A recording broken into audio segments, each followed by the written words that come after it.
Good morning students, आज हम करने जा रहे हैं आपकी वर्कशीट नंबर 88 क्लास 9th के लिए सब्जेक्ट सोशल साइंस। हमारी डेट 5 फरवरी के लिए। चलिए शुरू करते हैं। आज की वर्कशीट में हमें जो अपना चैप्टर नंबर 3 है इलेक्ट्रल पॉलिटिक्स, उसकी रिवीजन करनी है। तो आज की वर्कशीट में आपके कुछ क्वेश्चंस हैं जो आपको दिख रहे हैं। आपके 10 क्वेश्चंस हैं, एक एक क्वेश्चंस को हम सॉल्व करेंगे। स्टार्ट करते हैं हमारी फर्स्ट क्वेश्चन से। फर्स्ट क्वेश्चन है generally in how many years elections take place in our country. हमारी कंट्री में, हमारे देश में कितने साल बाद इलेक्शंस होते हैं। तो हम सबको पता है 5 साल बाद इलेक्शंस होते हैं। तो फर्स्ट का आंसर हो जाएगा आपका option D, 5 years. Second question है write any two difference between an MP and MLA. MLA और एमपी के बीच में 2 अंतर आपको लिखना है। तो देखो, जो एमपी होता है वो मेंबर ऑफ पार्लियामेंट होता है, जबकि जो एमएलए होता है वो मेंबर होता है लेजिस्लेटिव असेंबली का। ठीक है, जो स्टेट की लेजिस्लेटिव असेंबली होती है। उसके बाद जो एमपी है वो प्राइम मिनिस्टर जो choose the prime minister, why MLA choose the chief minister. ये प्राइम मिनिस्टर को चूज़ करते हैं और ये किसको चूज़ करते हैं, चीफ मिनिस्टर को। ठीक है, 2 डिफरेंस लिखने थे, दोनों डिफरेंस हमने लिख दिए हैं। क्वेश्चन 2 के बाद चलते हैं क्वेश्चन नंबर 3 पे। What is the full form of MLA. MLA की फुल फॉर्म क्या है, member of legislative assembly. Question number 4, why do we need elections in a democracy. जो इलेक्शंस है डेमोक्रेसी में क्यों हमें चाहिए ज़रूरत है। तो हम लिखेंगे democracy means rules of people. जो लोग हैं उनका जो रूल चलता है उसको हम बोलते हैं democracy.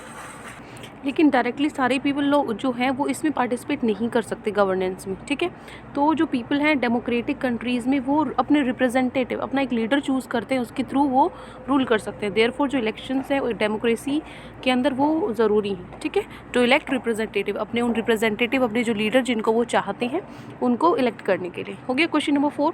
Now question number 5, who led the movement नया युद्ध, स्ट्रगल फॉर जस्टिस। न्याय युद्ध जो मूवमेंट है, ये न्याय युद्ध ये किसने स्टार्ट किया था, तो हरियाणा में अंदर। तो आप लिखोगे चौधरी देवीलाल ने शुरुआत की थी इसकी। ठीक है, तो 5 क्वेश्चन हो गए हैं आपके। 6 क्वेश्चन देखो आपका, what is advantage of regular electoral competition. क्या एडवांटेज है, क्या लाभ है इलेक्ट्रोल कंपटीशन का। तो देखो, due to regular electoral competition जो पॉलिटिकल पार्टीज़ हैं वो ऐसे ऐसे इश्यूज़ को, मुद्दों को उठाती है जो लोगों की डिज़ायर है, जो लोग चाहते हैं वो अपनी, ताकि उनकी पॉपुलैरिटी बढ़े और वो इलेक्शंस को जीत सके। ठीक है, जिससे लोगों के इश्यूज़ पे भी ध्यान जाता है, उनके मुद्दों पर भी ध्यान जाता है।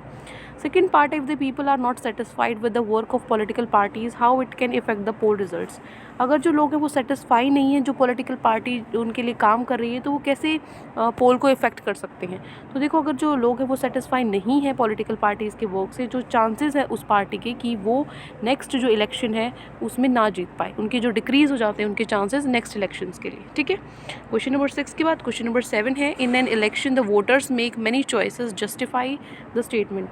इलेक्शन के अंदर जो वोटर्स हैं उनकी बहुत सारी चॉइसेस होती हैं। कैसे आप कह सकते हो, 3 एग्जाम्पल से आपको समझाना है। तो फर्स्ट है आपका, जो वोटर्स हैं वो इलेक्ट कर सकते हैं अपने लॉ मेकर को अपने लिए, मतलब जो उनके लिए कानून बनाता है उनको वो खुद चूज़ कर सकते हैं। कैन इलेक्ट द गवर्नमेंट को खुद चूज़ कर सकते हैं, और जो बिग डिसीजंस हैं, जो बिग डिसीजन मेकर्स हैं, जो बड़े बड़े डिसीजन जो लोग लेते हैं उनको वो चूज़ कर सकते हैं। Third is can elect those who can guide the government and the laws made by it. उनको इलेक्ट कर सकते हैं जो गवर्नमेंट को जो गाइड करते हैं, जो लॉज जो गवर्नमेंट बनाती है उन सारी चीज़ों को। ठीक है, क्वेश्चन 7 के बाद क्वेश्चन नंबर 8 है, is there a democratic way of selecting representative without election. कोई और तरीका है अपने रिप्रेजेंटेटिव को चुनने का इलेक्शन के बिना। अगर येस है तो क्यों, और अगर नहीं है वो भी बताना क्यों। तो आप लिखेंगे नहीं, कोई डेमोक्रेटिक वे, डेमोक्रेसी के ही अंदर ये सारा जो अंतर्गत इलेक्शन का जो प्रोसेस है आता है, उसके बिना हम पॉसिबल नहीं हो पाएगा कि हम अपने जो इलेक्शंस हैं उनके बिना हम अपने रिप्रेजेंटेटिव को सिलेक्ट कर सकें, क्योंकि ये पॉसिबल नहीं है एक सिंगल कैंडिडेट के लिए कि इतनी ज़्यादा to form a consensus without an elections. And if the election is done on the basis of age, experience, education, इन सब के बेसिस पे अगर इलेक्शन किया जाएगा तो ये डेमोक्रेटिक वे नहीं कहा जाएगा। ठीक है, उसको हम नहीं कह सकते डेमोक्रेटिक वे। क्वेश्चन 8 के बाद क्वेश्चन नंबर 9 है, what are the conditions of a democratic elections. Democratic elections की क्या कंडीशंस हैं। तो लिखोगे everyone should have the right to vote, सबको वोट का अधिकार है। The value of everyone vote have should be the same, सबकी वैल्यू सेम ही होनी चाहिए वोट के। ये नहीं अगर कोई वीआईपी है या कोई मतलब बहुत ही बड़ा रिच पर्सन है या कोई गरीब है, कोई ज़्यादा पढ़ा लिखा है, कम पढ़ा लिखा है, तो उस पे बेसिस पे जो वोट है उसकी जो क्षमता है वो कम नहीं होगी। जो ऑप्शंस है वो सबके लिए अवेलेबल होने चाहिए फॉर इलेक्टर्स टू इलेक्ट। जो इलेक्शंस है वो एक रेगुलर इंटरवल में होनी चाहिए, जैसे हर 5 साल बाद होती है, तो वो टाइम हमेशा रेगुलर होना चाहिए। जो इलेक्शंस हैं वो फ्री और फेयर होने चाहिए। ठीक है, उसके लिए कोई पैसा नहीं लगना चाहिए और बिल्कुल फेयरली होना चाहिए, कोई उसमें धांधली नहीं होनी चाहिए। ठीक है, क्वेश्चन 9 के बाद क्वेश्चन नंबर 10 है, according to you what benefit society have by elections contested by political parties. आपके अकॉर्डिंग कौन से बेनिफिट्स हैं जो इलेक्शंस जो ये पॉलिटिकल पार्टीज़ कंटेस्ट करती है इनकी?